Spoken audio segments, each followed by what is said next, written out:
1, 2, 3, 4. Chant down Babylon kingdom, team make me chant down Vatican now. Bang bling bling, chant down Babylon kingdom, team make me chant down Vatican now. Chant down Babylon kingdom, team make me chant down Vatican now. Bang bling bling, chant down Babylon kingdom, team make me chant down Vatican now. What up, y'all? It's Babylon 5 Podcast. It's your boy, Jermaine Event. This is episode 111, and I just noticed that I did not name it at all. Shit. Did not name it at all. Let's call it Too Flashy. Alright? Episode 111, calling this bad boy 2, the number 2, Flashy. Like an 80s dance crew. If it was the 80s. Maybe like the 60s. But as I said, this is the Babylon 5 Podcast. It's your boy. Sorry, I'm a little raspy there.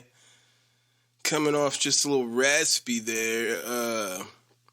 How's your guys' week been? Mine was not necessarily the greatest. We laid to rest Bobby Luba. Rest in peace to Bobby Luba. I don't really want to touch too much on that, other than to say that I think it's better to let those emotions out, you know. I was usually the type of person that would try to avoid those kind of situations, and then when I ended up there, it got me. It got me. Couldn't hold those emotions in, but I was happy that I was there. But I would say the thing that was really fucking with me all week was this toothache, man. I had this like nagging toothache, and today I feel the best I've felt since last week.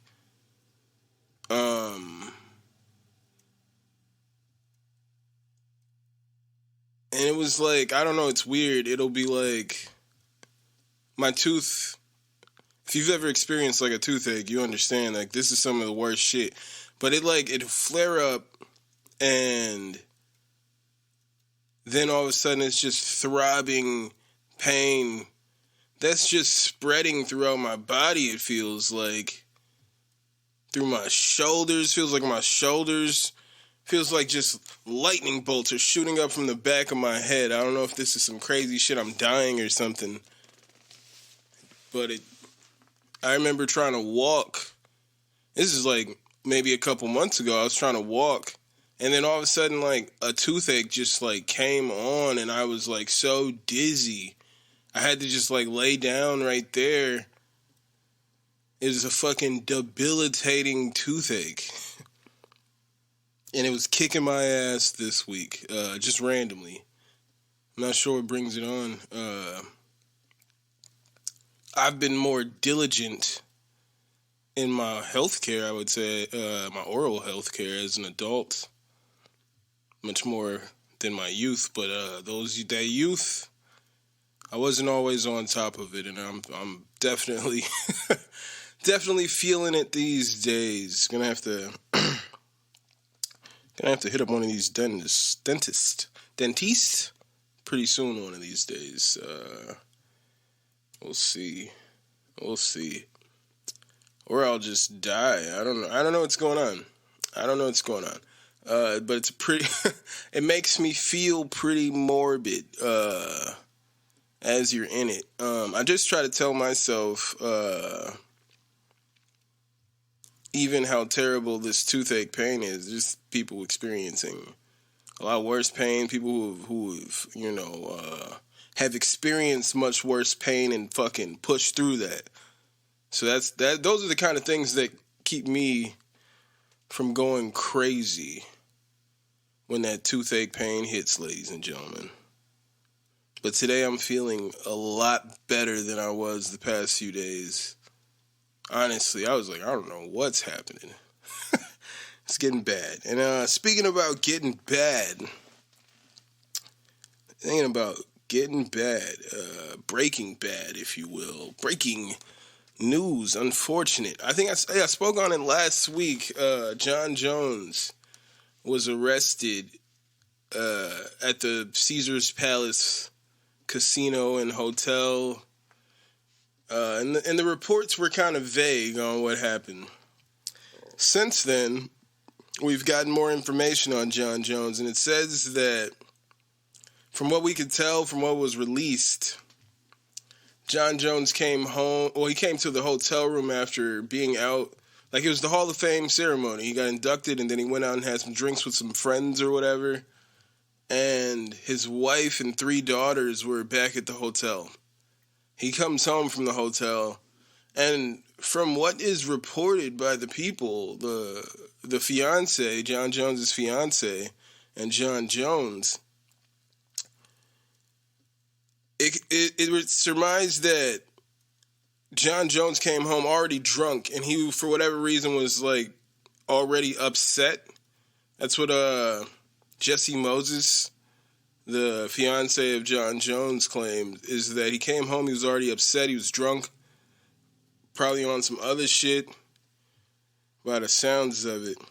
And she claims that, he just grabbed her hair because she was trying to leave and nothing else happened. But meanwhile, the police are involved because her lips are swollen, her nose is bleeding, her lips are bleeding, there's blood all over her sweater. The daughters are like, can you please... One of the daughters asks one of the hotel staff to call the police. You know? And Jesse Moses, she's been with this man for 17 years, is what I believe it said. Claims that he did not get physical other than grabbing her hair, and that her lips are swollen and bleeding because it's hot and it's dry in Vegas. And she didn't notice that she's bleeding all over herself. But they noted that the only thing she wanted to know was like how long she had until John Jones was released from prison. And they stated that the reason that she's bleeding all over the place, she comes to the hotel staff, and the guy's just like, yo, what the hell's going on? She needed a new room key, because who knows what the fuck happened. But then at the same time, she refused. She didn't want to go back to her hotel. She refused to go back to her room where John was, because he clearly had just assaulted her. And that's why one of John Jones's daughters asked them to call the police on her father. John Jones then, when the police arrive on the scene, John Jones is outside, and they make contact with Jones. Jones threatens to sue the police for ruining the best night, for arresting him on the best night of his life, being inducted into the Hall of Fame. So you just beat up your wife, though. You literally just beat up your fiance.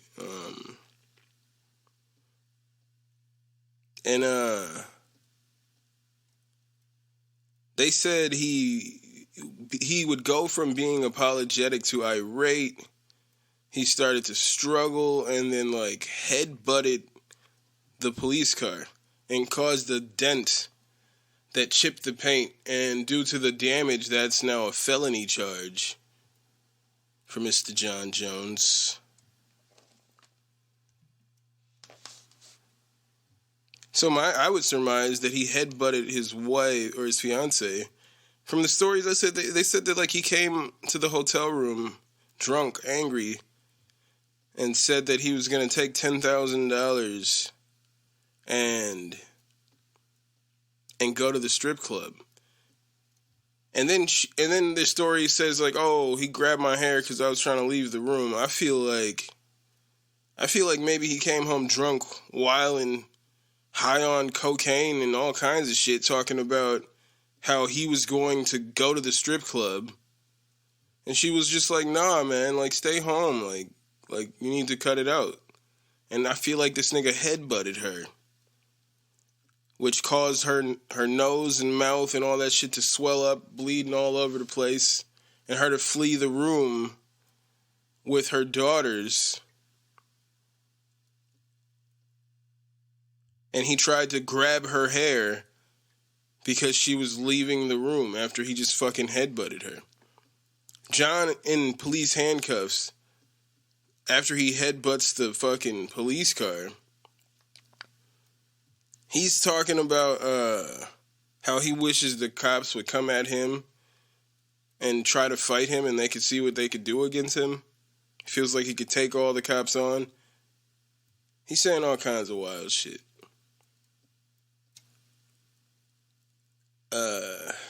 And then he eventually gets arrested. He posts bail. And he just tweets these things where he's like, I'm not gonna drink alcohol anymore, and I'm gonna make sure that this is like the best thing that ever happened to me. Never once does he apologize for what he did that day. He's never really acknowledges it. He just posts videos of him working out or whatever, talking about like, yep, I'm gonna use this as fuel. Man, what you did was pretty disgusting. I don't want to see Jon Jones fight. I was like almost like I don't even know if I want to talk about this. You know what I'm saying? That's how nasty it is. It's nasty. I'm fake. I was saying to my wife, I'm fake. Because at the same time as I'm reading this, I'm reading this story, I'm like, that's disgusting. You got these kids talking about call the police. Like, the scene that they're watching must have been pretty horrific. But at the same time, I've never said, like, fuck Floyd Mayweather. Like, a flashback came to my head that Floyd Mayweather was beating the mother of his children. And his son called the police and said, please come, I think my dad's going to kill my mom. That's why Floyd Mayweather went to prison. And I'm saying we're all fake because that happened before the Pacquiao fight. That happened before a lot of fights. That happened before McGregor. Yo, Law still paid for them fights, made him the highest paid boxer ever. Regardless of that. So we're all fake in that aspect. Don't forget it. Don't you forget it. We're all fake in that aspect. We all still paid for that. And it's the same situation here. So I've seen a lot of people saying like, yo, Jon Jones should be cut. But I don't know if they will. Because they know people will still pay to see Jon Jones fight at some point if they fucking put it there, unfortunately. I mean, I'm not just speaking, like, as a person, like as I was saying, I didn't even want to talk about this. Like Jon Jones, it's gross. It's fucking gross. It's gross when he does it. It's gross when Floyd does it. It takes me back to being a child watching my dad do this. I remember, you know what I'm saying? That, like, for Floyd's son to call the cops, it takes a lot of pressure. I remember my dad fucking, like beating and choking my mom, and my mom's telling me to, like, grab a knife, which I did, and she's like, stab him, and I'm standing there, like, with a knife, like I'm like 4, nigga. I didn't murder my dad, but, like, Jesus. I definitely didn't have the courage to call the cops or even the wherewithal to fucking do so. you know, and it would have taken a lot. For me, that was the first time I had seen anything like that between the two of them. So it wasn't like that was like a pattern. This was all random new shit happening. You know what I'm saying? So that's part of why I didn't even want to talk about this nigga. It's gross. I've been there. I feel like I'm shaking right now just talking about it. It's gross. Luke Thomas was comparing this nigga to Chris Benoit, and you should. And you should. Whatever that nigga, Brian, that was dating Gabby Petito, compare him to that nigga. This is some crazy fucking behavior. I'm personally not interested in any more John Bones Jones. Personally. I'm sure the UFC is going to continue to book him.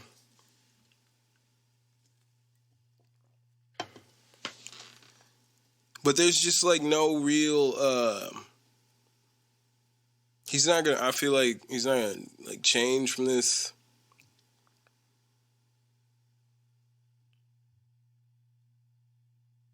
He feels like what's wrong is the alcohol and not himself.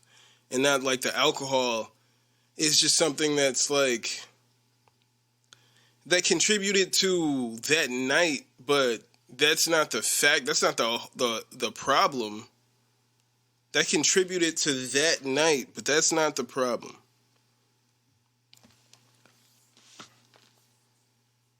So I'm out on Johnny Bones Jones. I'm not interested in anything Johnny Bones Jones has to say at this point. I don't think there's anything he could, you know? I thought I was watching a video of the arrest today, and it actually was the video from a year ago when he got arrested. And I'm sitting here like, man, why can't he ever do these sobriety tests? And I'm like, but I've seen too many tests. I've seen too many videos of John Jones in this situation. And he's just, I don't know, man. I'm just done. Done with John Jones. And if you guys ain't done with me, you guys can follow me on Instagram and Twitter at Babylon5 Podcasts. Scratch that. You can follow me on Instagram and Twitter at Babylon5 Pod. You can follow my personal account at My Name's Jermaine. You can email this podcast at Babylon5Podcast@gmail.com. You can follow this podcast on Podbean at Babylon5.podbean.com. You could listen to this podcast on Podbean, Stitcher, Spotify, Apple Podcasts, iHeartRadio, YouTube, pretty much anywhere podcasts stream. If you guys are on Xbox, go ahead and add me. My gamer tag is SauceBoss414. And if you guys are on Twitch, go ahead and follow me at twitch.tv/Babylon5. If you guys want to cop some merchandise, go to teespring.com/stores/Babylon. Go to teespring.com/stores/BOFpod-shop. And lastly, ladies and gentlemen, be my patrons. Be my patron. For just $1, you guys can be my patrons. Go to patreon.com/Babylon5pod. You will get this episode as soon as it's done. It's actually recording this episode real early. I usually don't record until like sometimes as late as 7, and it's like 10:40 right now. So it's a pretty early episode. It's gonna be my favorite episode so far, ladies and gentlemen. Not because of what we just were talking about, but what we're about to get into, ladies and gentlemen. Consider this an invitation to my gangster nation. I just was like, I turned my monitor off because I don't like to look at the time as I'm babbling. And then I realized, oh boy, you're going to need that. You're going to need that on, sir. Going to need that on, young man. But yeah, so this Friday, ladies and gentlemen, you will get Still Bitter. First self-produced project from your boy, Jermaine Events. Yeah, I did it. I did it first. I don't know who, that wouldn't be addressed to anybody. I've never talked about anybody that I've ever worked with. We've never talked about doing self-produced albums in the future. This was like, man, I've always wanted to produce, you know what I'm saying? I've always wanted to make beats, if you will. I wanted to be that guy. Not necessarily for other people, that wasn't my dream, but I just like, I know what vibe I wanted, and I was always trying to like search for vibes. You know what I'm saying? And now I have the wherewithal to create those vibes myself. I'm the curator of the vibe, my nigga. And that's what Still Bitter is. For me, it's an album. It's only 4 tracks long, 4 songs. You know what I'm saying? I think it's about maybe under 13 minutes total playtime. So haters can hate and say it's an EP. But this is the album, ladies and gentlemen. Why is it an album? Because I said so. This is what I wanted for the project. I was like, yep. That's what I need for the project. So I'm going to give you guys the whole Still Bitter. You're going to get the whole damn main right now. And then I'm going to talk a little bit more about it. But yeah, man, as I said, produced by me, written by me, I didn't record myself. Recorded at Silver City Studios, mixed and mastered at Silver City Studios, but everything was produced by me, written by me, performed by me. Be me. Or, I don't know. Anywho.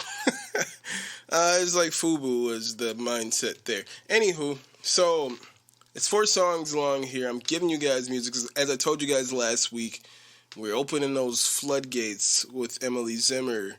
So here we are. Here is Still Bitter. Track list would be The Realist. And then the second song is called Kwame.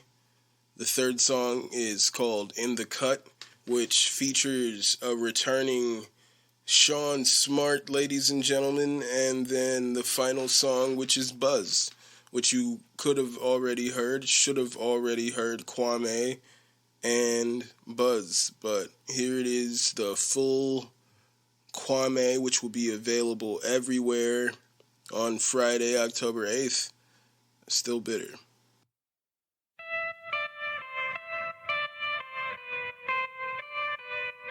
Yeah. Jermaine Event.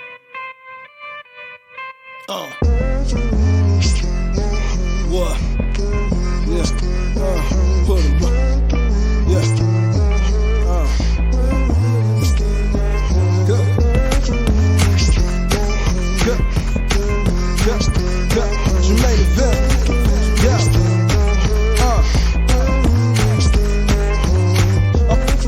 Yes. We ain't coming in yet. Yeah.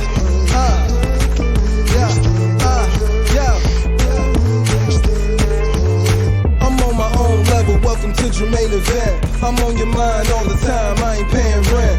Niggas weak. He got the same flows and the same old beat that we heard last week.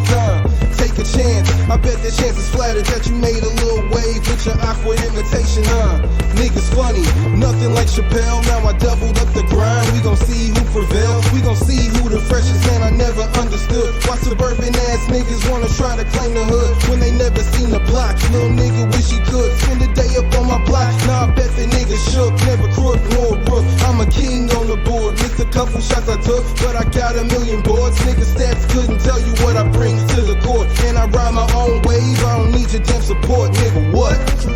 Yeah, yeah. Jermaine event, yeah, show enough, yeah, I got the glow, mother, yeah, yeah, go. I'm never satisfied, maybe I'm just like my mom. When doves cry, I get lit and make another song, ripping off another bomb. I just gotta move along, all the drama moving on, ripping off another bomb. Trying to keep my calm, niggas trying to take my peace from the north side. I'm repping for the east, man, I'm rocking River West, taking dives at the bar with a doobie in my pocket and a can of PBR. Still the freshest with my natural hair, colored, yeah, I am the air. Riding through the hood, stupid nigga, you was never there. Realest that you ever seen, realest that you ever heard. I'm an OG, if we really talking slang and verbs, I'ma do me till the day I'm soil for the earth. You ain't knew yourself since the minute you was giving birth. I be buffing tree till my fucking vision blurred. I'm the realest that you had since the day they made the word, nigga, what? Yeah, yeah, yo, Jermaine event, yeah, the realest, yeah, back to the Midwest, yeah,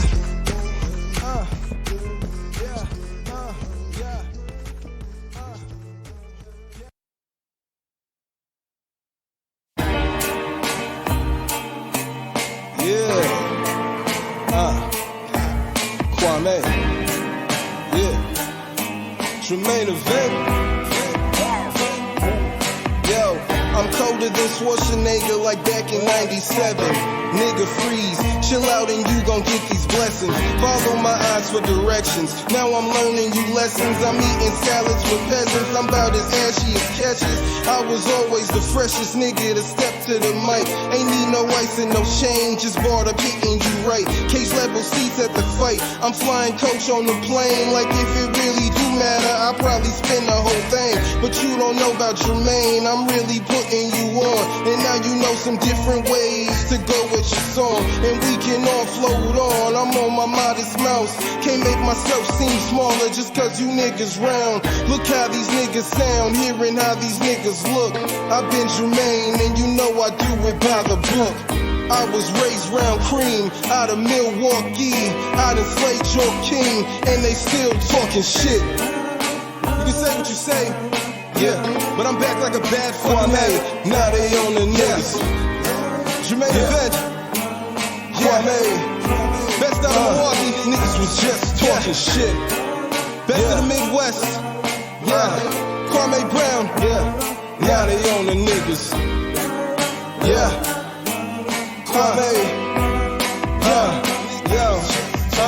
I'm older than all you niggas, oh yes you're getting sunned. Now I'm Keanu with Larry, oh yes I am the one. Maybe even 2 or 3, I'm everything you couldn't be. Everything I do I can claim as a masterpiece.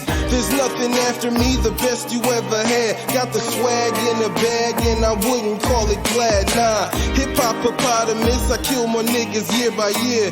The rhinoceros, the golden age is still here. I be with Sarah Jane, I love my baby girl, I swear. Anytime my wife is near, I stretch it out just like my ears. You niggas featherweight, I'm more Francis Ngannou. I be the biggest problem out of any nigga I know. A little old school, like some 45 vinyls. You niggas old duels, what that do to the wino. I do it the commercial way, pay without the splits. Went and got my own shit, and they still talking shit. Yeah. You niggas can say what you say, but here I am. Now they on the niggas. Standing tall, yeah. Forget about Becky with the good hair. Kwame, yeah. Niggas was just talking shit. Y'all never get my mama's cooking. Never. Kwame, now they on the niggas. Kwame, yeah. Niggas was just talking shit. Yeah, I be in the cut with a blunt, I be blowing tough, yeah. Purple runs, yeah, I be in the cut. Smell a skunk, yeah, I be blowing tough. Lemon kush, yeah, I be in the cut. With a blunt, yeah, I be blowing tough. Purple runs, yeah, I be in the cut. Smell a skunk, yeah, I be blowing tough. Lemon Kush. I be on my Donkey Kong yellow cartridges with the expansion pack. I got everything you need. Lil nostalgia, bring it back. I'm R&B on Sunday morning at my auntie house. Catfish and greens, nah, I mean, we come from the south. Laborers and flavorers made me strong today. Niggas see this shit in black and white. I'm living in the gray. Only time I'm seeing color when I'm off that purple haze. But right now I'm off that lemon cause he sold it yesterday. Couple cartridges from Illinois. Legal tree around the way. Fuck your dog, I am the boy. Fuck that shit you trying to say. Y'all can't even fuck with Jay. That's hardly an event. I just black out on these posters so I'm on the stage spent. Not religious so I would've gave that bottle up for Lent. Trying to make my own money like I'm working at the mint. Trying to take my mama's cooking cause I know you smell the scent. Need my wifey if you ever try to fuck with me. Yeah, I be in the cut with a blunt. I be blowing tough, yeah. Purple runs, yeah. I be in the cut. Smell a skunk, yeah. I be blowing tough. Lemon Kush, yeah. I be in the cut with a blunt, yeah. I be blowing tough. Purple runs, yeah. I be in the cut. Smell a skunk, yeah. I be blowing tough. Lemon Kush, yo. I always roll up before I enter the function. Everybody go nuts when they smell what I'm puffing, but in abundance.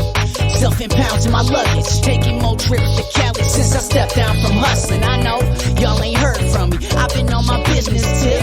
I don't sip a bit. Liquor get me sick as shit. But when the piff is lit, let me get intricate. My shit twisted, tight with a flow just like licorice. Now I'm just trying to get paid and smoke blunts. My first one was when I was bringing in cold lunch. If you ask me for work, you could get your whole bunch. Spark up and the homies pull out, they go fronts. Yeah, stay stuck in the couch, you won't budge. So I never land like a Dutch. Burn fingers, roach Olympics, no crutch. How you do that shit? I'm just giving it no fucks. Yeah, we got the bag on us. I ain't a crip, but I stay with a zip that's loped up. And in the crib, always stay with a bitch that's coked up. Shit, I told her to quit, but no luck.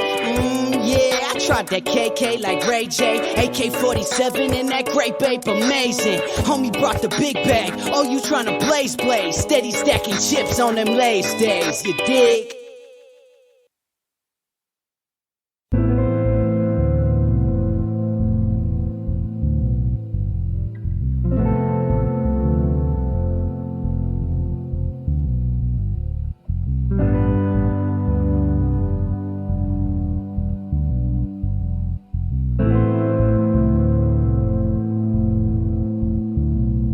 Swear I got the fear of being a deadbeat dad. See my pops was gone and we blamed it on crack. But I looked at the facts, had a new little brother. But then his mom died and you left his ass with nothing. I think he rather claim to be a fiend doing wrong, when honestly you never gave a fuck all along. He told me to be brave and he split and ran away. I bet my granddaddy probably turning in his grave. I bet my big mama probably really died from shame. She was still raising you, you never raised Jermaine. I see he never changed like a grape in the rain or raisin in the sun, man. You know what I'm saying? You know they say a thief gonna steal and a fiend gonna fiend. So I let this bitch ass nigga go and do his thing. And I'm gonna be king, ain't wishing like Aladdin. If I tell you that I'll do it, then it's gonna fucking happen.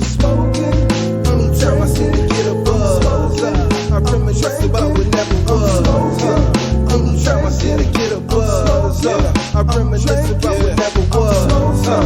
Anytime I seem to get a buzz, I reminisce about what never was. Anytime I seem to get a buzz, I reminisce about what never was. I got the fear of being another damn copy. Swear I got the fear of being another damn copy. Still that isn't stopping the weed in my sights. My daddy was a fiend, still did a little white. I never took a like the day on my birthday. Dipped a little Molly, now I feel I'm in first place. I'm up on a race for a new date, cutting old ties of a mate with a straight face, telling old lies. It's a double-edged sword, I'm just trying to feel the vibes. Now my nickname is evil, but I eagerly deny. I was Mr. Buzz Killington, now I'm just a grump. Want the same shit as Will and them, happiness is shump. Now I gotta fake the pump, just to see which niggas jump. Got a circle full of squares, so you know they all fuck. I'll be dolo for the time, let you niggas change my mind. Niggas standing in my life, just to try to take my shine. I'm smoking, anytime I seem to get a buzz, I reminisce about what never was. Anytime I seem to get a buzz, I reminisce about what never was. Anytime I seem to get a buzz, I reminisce about what never was. Anytime I seem to get a buzz, I reminisce about what never was. Yeah. Ladies and gentlemen, you still there? You still there? Hey. Ladies and gentlemen, that was Still Bitter. If you're still here, thank you so much for for listening to it. If you enjoyed that, as I said, that full project that you just heard will be available on all streaming services on Friday, October 8th. And, you know, as I said, it's self-produced. I just took I took the mindset as far as with producing the whole Kanye. Lock yourself in a room doing 5 beats a day for 3 summers. I already had this drum machine, you know what I'm saying? I already had my Atom here, but I had just never really used it other than to just press play, press record for this, pretty much. I just press play and press record for this. That's it. That was like all I used it for. I didn't use any of the other pads for anything. So for like a year or two, maybe 2 years, I had it and didn't use it. So I was like, with that mindset of doing 5 beats a day for 3 summers, I was like, nigga, I don't know if it's going to take 3 summers to get to a point where I like these beats, but at least I know that repetition and just getting to, like, watching tutorials just as I did with trying to make music videos, doing photography and all that. Just watching tutorials, just getting into the practice of using the equipment, the software, the hardware, just getting into the habits of it. That has helped me tenfold in a lot of ways. So this project is produced 100% by me. I do still have some more Mike Regal beats that I bought that I did write songs to. And I guess I just didn't even think to record last time I went to the studio, and it didn't even, that honestly didn't even cross my mind until this very moment here. I could have recorded those songs, and this would probably be 8 tracks, because it was it'd be 9. It was 5 songs that I had to some Regal beats that I just kind of forgot about. But I think this here, the beats that I had there, they're fire, but they're more of the Southern hip hop kind of style, the Big Crit beats, and I love them Big Crit beats. But that's what I like. What I'm saying is when I'm looking for the certain sounds, if I'm not making it here, as you hear with Still Bitter, there's certain vibes that I'm going for. Otherwise, I can only choose the best out of what I hear, the best kind of vibes that I hear from what other people give to me. And a lot of those times, I've worked with people, they pick and choose, what they send to who based off who they feel would sound good on this beat. And it's for all you know, I'll hear that beat that you sent to that guy that passed on it. I'll hear that beat and spaz on that beat. Send me everything. Send me everything is just my thing. So, yeah, I just felt like I needed to, be the curator of at least my own vibe if I wanted to, really go forward with this long term, I had to curate my own vibes. Can't be sitting here just trying to buy different beats off people and then try to create. That was a thing, too, because I can't write to, tagged beats. So then I need to buy the beat to write to the beat, and then I might not even, want to use the song. That's what's annoying to me. That's really annoying to me. That's not the only thing, but it's just part of it. Because I just, that whole tag, even when I was putting my tag on the beats, that, remember Dark Skin, Jermaine, I was just man, should I throw 2, a lot of that on there, or 2, a little bit? Like, it's ugly to me regardless. You know what I'm saying? Like, any tag is ugly to me. My own tag, I hate it. But it's like, oh, well, you're supposed to so people don't steal your shit. I'd rather somebody steal it and whoever else hears that beat pretending to have made it, they hear it without a fucking tag on it. Because that's ugly. I would rather people not hear it that way. Even if somebody stole it from me. That's just how I feel about that. But as I said, I recorded with Andrew Jimbora. Once again, Andy Action. He gave me that action, you know what I'm saying, with this mixing and mastering. Y'all don't know who to fuck with. You know who to fuck with. And that's Silver City Studios, ladies and gentlemen. Sean Smart blessed me. As I was saying, like, it's the return of Sean Smart, which who knows? Maybe this is a one-off. Who knows what happens, what's in store for Sean Smart. But I hit him up, sent him the song, and he blessed me. He didn't have to. But he fucking blessed me, and it's fucking dope. Like, as you should have just heard there in the cut. Like, I didn't ask him for a 24, but, like, in my mind, I was hoping I wanted a 24 from him. But I wasn't going to, like, because I hadn't heard anything from him in a little bit, you know what I'm saying? So I wasn't going to, like, ask him for a 24, just in case he wasn't even going to try to do a 16, you know what I'm saying? Or, like, anything is what I'm saying. So who am I to be like, hey, not only do I want a verse from you out of nowhere, but it's going to be a long-ass verse, too. Like, I think that's a little rude. That'd be a little rude. So I didn't come at him with that. I just sent it to him, and he was rocking with it. So he blessed me with a nice 24. It's pretty fucking dope. Take a sip here. No, it's pretty fucking dope. I think this project's pretty vibey.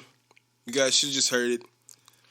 I think you guys think it's pretty fucking vibey. I can't wait for it to be released everywhere, man.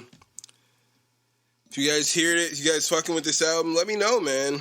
Let me know how you feel about this album. If you don't like it, please, honestly. If you guys don't like it, let me know you don't like it. Let me know let me know how whack it is so I can stop doing whack shit.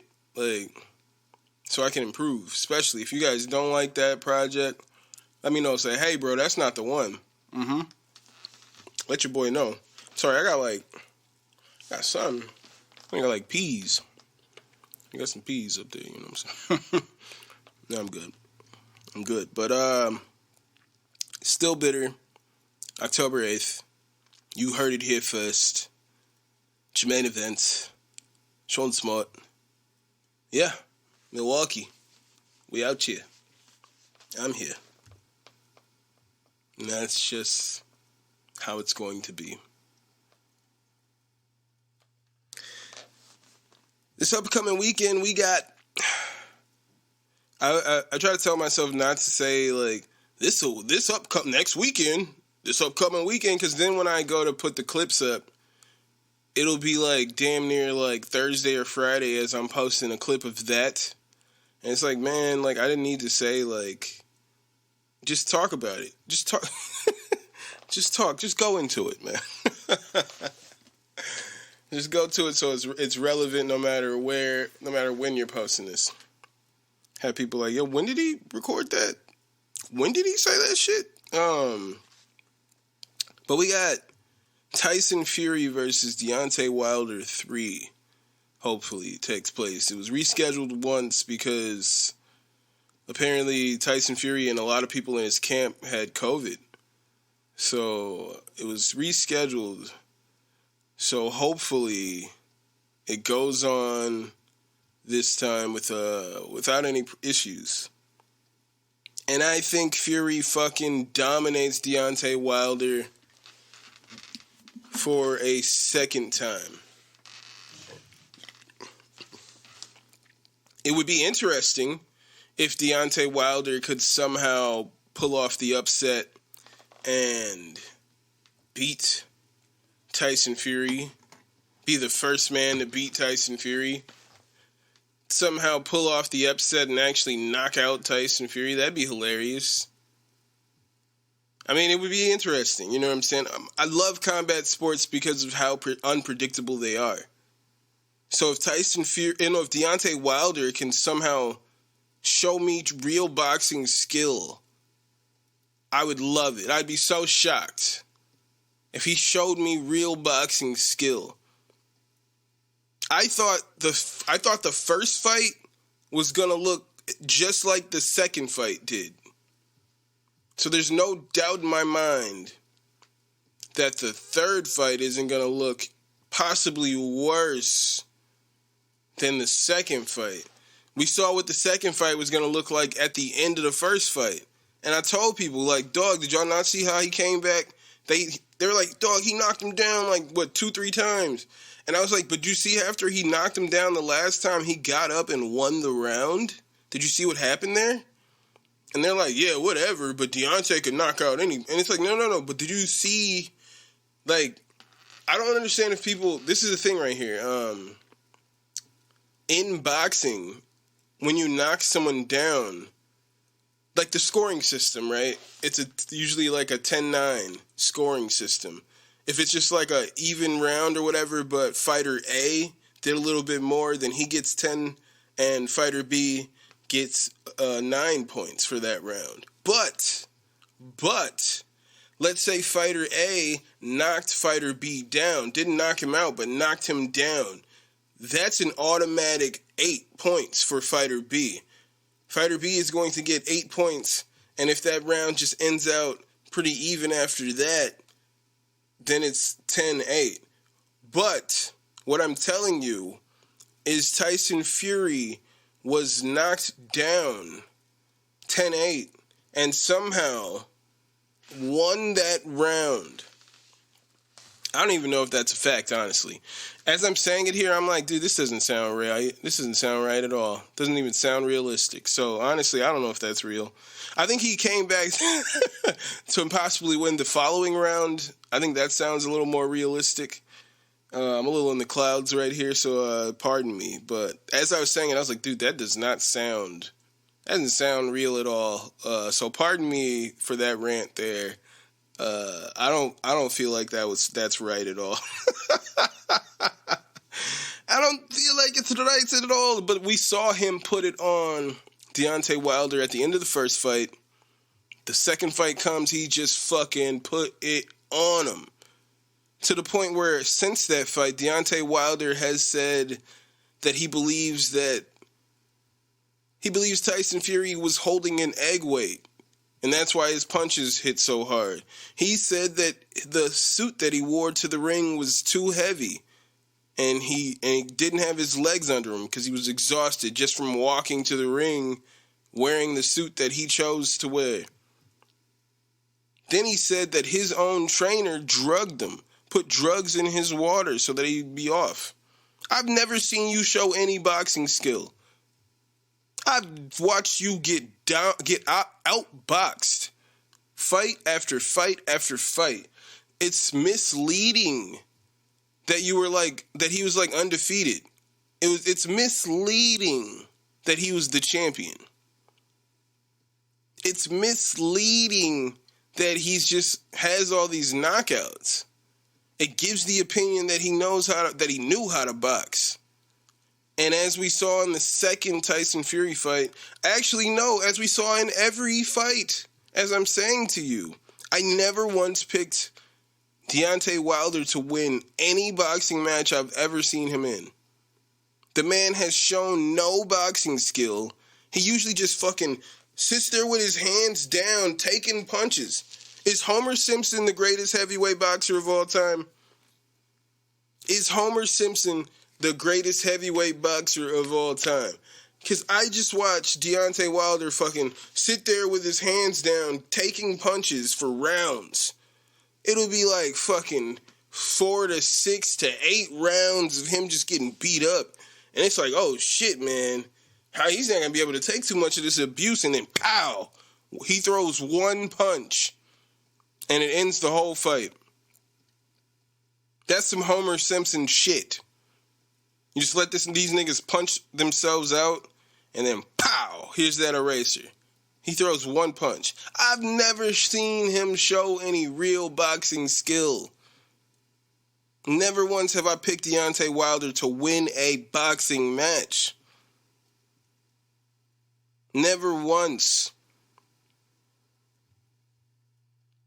You know when Francis Ngannou fought Stipe Miocic the first time? I didn't pick Francis.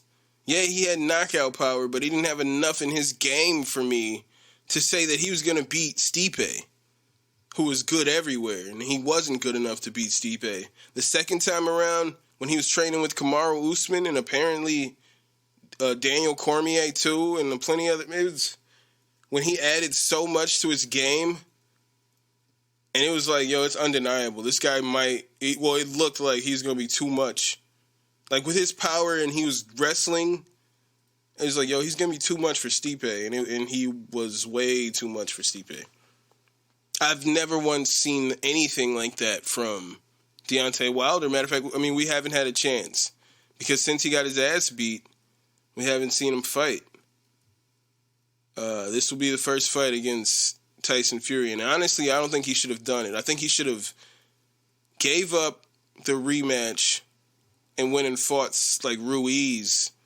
But he probably would have got his ass beat by Ruiz. He's not a good boxer. So I feel like Tyson Fury will retire Deontay Wilder this Saturday. He will retire him.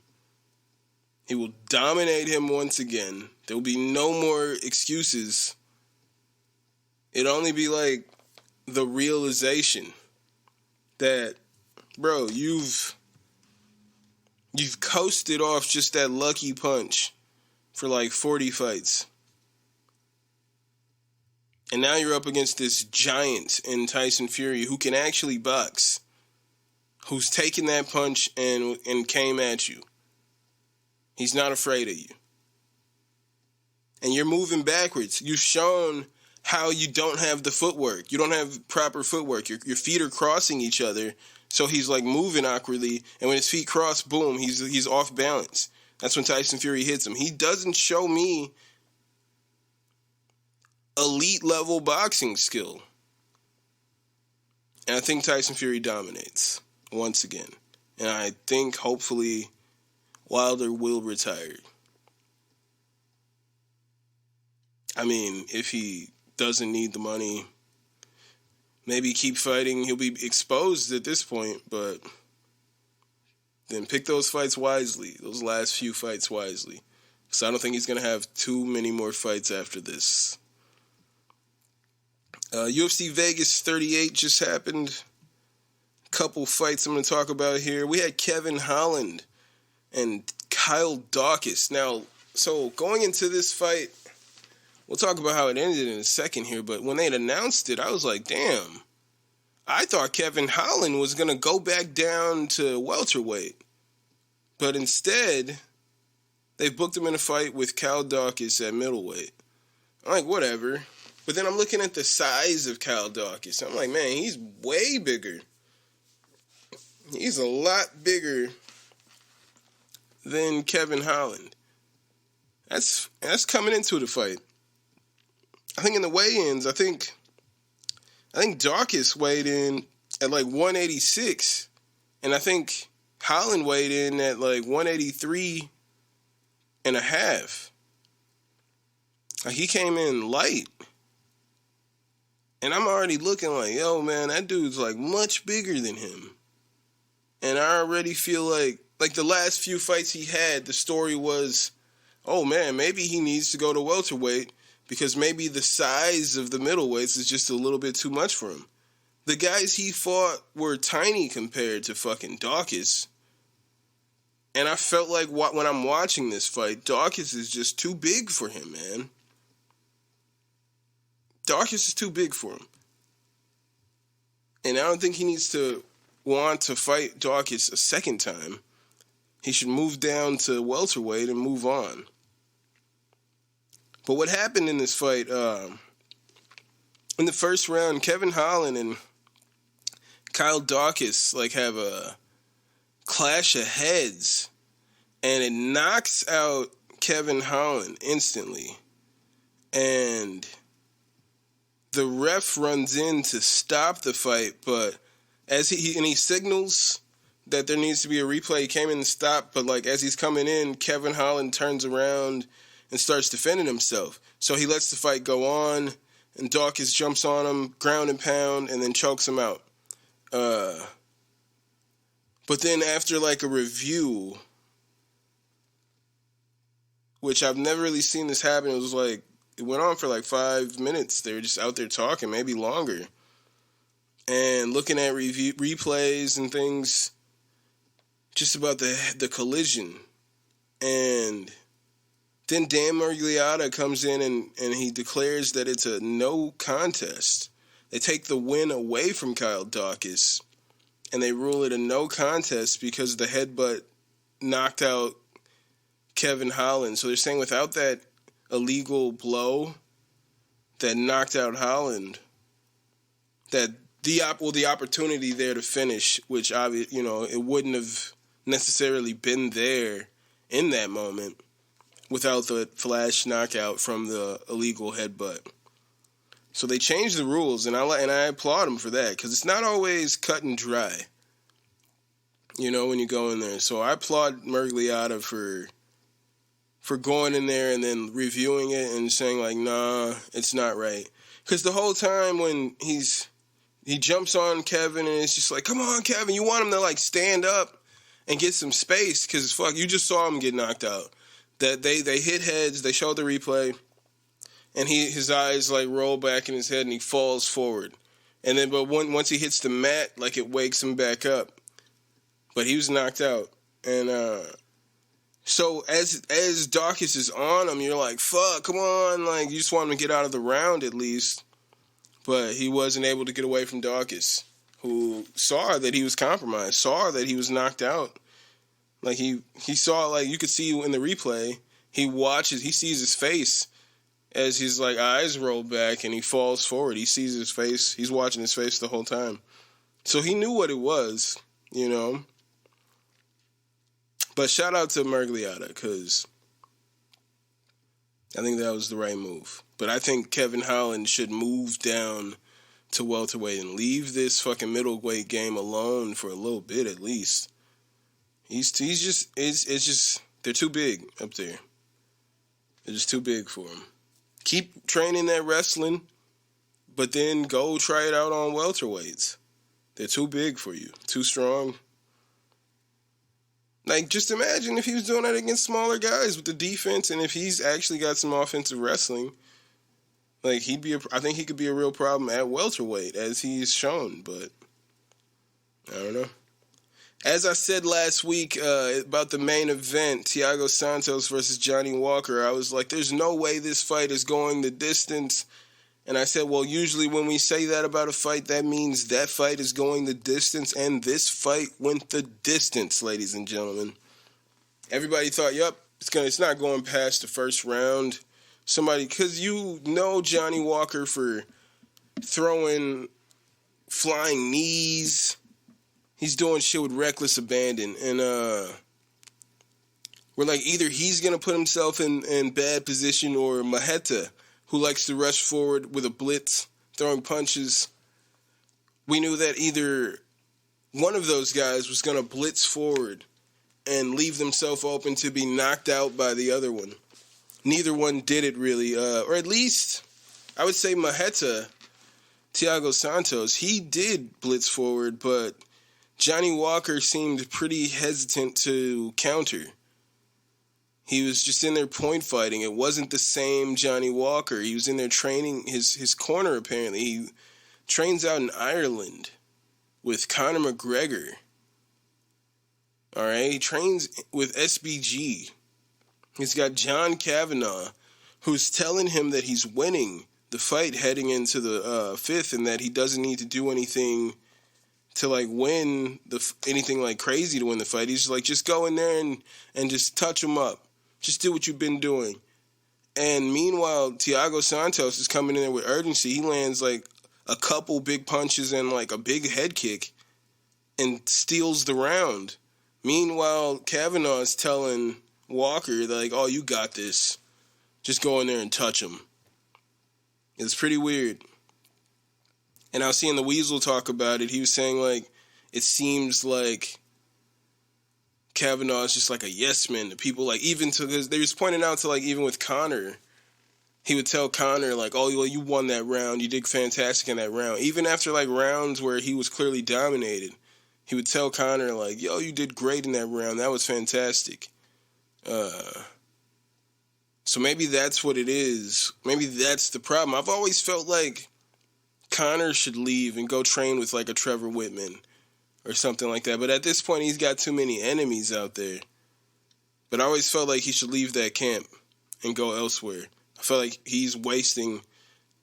we're wasting the most talented fighter we have by keeping him over with SBG and John Kavanaugh. That's how I feel. He should go train with Khabib, man. Fucking grow a pair. Get over that shit. He's retired. Go learn real wrestling. Conor McGregor with real wrestling, dude, he's the champion immediately. He'd be so unstoppable. But he's just such a nasty person that he can't go elsewhere. So I don't know what happens with Walker here, but I think he should leave SBG. Go somewhere else, man. Next week, I was seeing like, for the next like 5 weeks, all the headliners are Brazilians. You had this past week or whatever, with Thiago Santos. And, well, not all Brazilians. Thiago Santos and Johnny Walker, both Brazilians. Next week, you got Mackenzie Dern, whose father is Brazilian. And she's fighting Marina Rodriguez in the main event. They're both Brazilian. And it's like there's a Brazilian in the main event for the next 5 weeks. So I was like, that's pretty fucking cool. So shout out to Brazil. Viva la Brasilia. Anywho. But next week you got Mackenzie Dern versus Marina Rodriguez. And as I'm looking into this fight, you know, it's obvious to me that the game here for both, Dern is gonna want to get it to the ground, and Rodriguez is gonna want to keep it standing. It's just clear as day. I mean, I feel like everyone who fights Mackenzie Dern is gonna want to keep it standing. They don't want to go. No one wants to go to the ground with Mackenzie Dern. But the thing that I see here, that I see as an X factor, is that Marina Rodriguez hasn't really shown the ability to stay off of the ground. She gets taken down pretty frequently. Even when she wins, she gets taken down by her opponent, like maybe even multiple times in the fight, even in fights that she wins. So we all know that Mackenzie Dern's game is to get close to you and then take you down and then play the jiu-jitsu game. She wants to get she wants to work her jits on you. We all know that's her game, and I think it might be too much. I mean, we've seen some changes in the striking from Mackenzie Dern, which it's a lot of like blitzing forward, like heavy punches, which I think the whole point of the blitz from Mackenzie Dern is just to close that distance, you know, just to close the distance and get on you. Like, yeah, she's throwing these heavy punches. And there's been times where people have got caught in those brawls with her, and I've seen her, like, get the better of the ladies that she's exchanging with. But I think the whole point of those exchanges is just to close the distance so that she can get her hands on you and get you to the ground. There's no real... She doesn't want to stand there with anybody because she's phenomenal on the ground with her jiu-jitsu. You know, her father's a jiu-jitsu legend, and she's phenomenal at jiu-jitsu. But, I mean, we've seen where the jiu-jitsu didn't work Like, Amanda Ribas was able to stuff Mackenzie Dern's jiu-jitsu. She was able to stop it and defeat Mackenzie Dern. But then Amanda Ribas' jiu-jitsu was not effective against Marina Rodriguez. And Marina Rodriguez went on to knock out Amanda Ribas. So there is the potential where even though Dern can take Rodriguez down, maybe Rodriguez is able to fight off that jits. Maybe she's strong enough to stay out of those submissions. But I'm going to have to go with Mackenzie Dern in here. I think they will play that game. And I see Dern snatching up a heel hook or something quick in the first round. I see Dern winning this.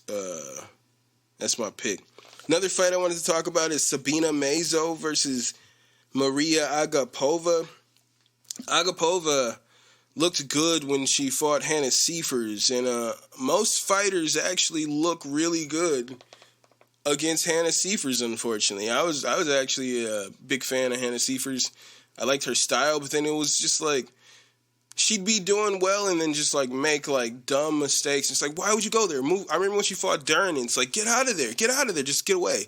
And Dern just snatched up that ankle, and it was over. And it was like, dude, why would you stay there? Like, I don't know. I'm digressing, but yeah, most fighters look good against Hannah Seifers, unfortunately. So Agapova looked good against Seifers. And then she punched herself out in the first round against Shajara Eubank. I think Shajara Eubanks is who she fought. It was either Shajara or Shanna Dobson. Damn, let me... I'm racist. It was Shanna Dobson. Shanna Dobson. She punched herself out against Shanna Dobson in the first round and ended up getting finished in the following round. But I think right here in this fight against Sabina Mazo, you got two, like, basically prospects here. I feel like as long as Agapova can stay within herself, she should be able to win this fight pretty handedly. I think pretty one-sided. When I saw Agapova debut, she reminded me of Joanna Jędrzejczyk, with her style of striking.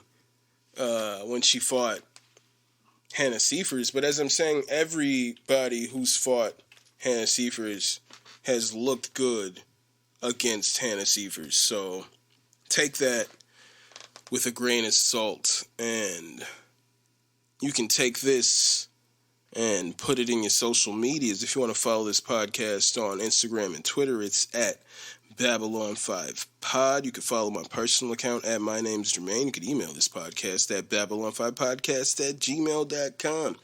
You can follow this podcast at Babylon5.podbean.com. You can listen to this podcast on Podbean, Stitcher, Spotify, Apple Podcasts, iHeartRadio, YouTube, my nigga, pretty much anywhere podcast stream. And if you guys are on Xbox, go ahead and add me. My gamer tag is SauceToBoss414. And if you guys are on Twitch, go ahead and add me at twitch.tv/Babylon5. Go ahead and cop some merchandise. Go to teespring.com/store/BOFpod-shop. And don't just be my Negroes, be my patrons. Be my patrons. Go to patreon.com/Babylon5Pod. Be my patrons today for just $1, ladies and gentlemen. This has been episode 111, Too Flashy.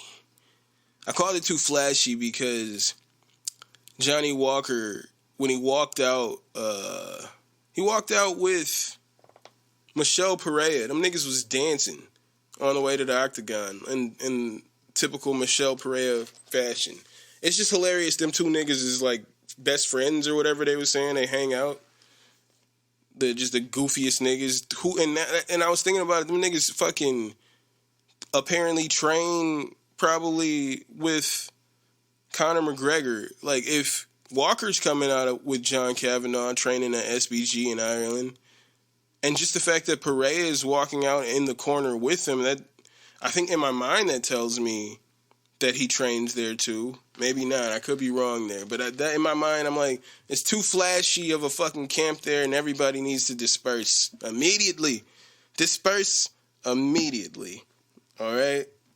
Well, this is episode 111. Thank you guys so much for being here. I'm your boy, Jermaine Event. I hope you guys are taking care of yourselves and each other. And I'll see you when I see you. I'll holla, and I'll cue the theme song for the outro. Later. Chant down Babylon kingdom. The team make we chant down Vatican now. Bang bling bling chant down Babylon kingdom. The team make we chant down Vatican now. Chant down Babylon kingdom. The team make we chant down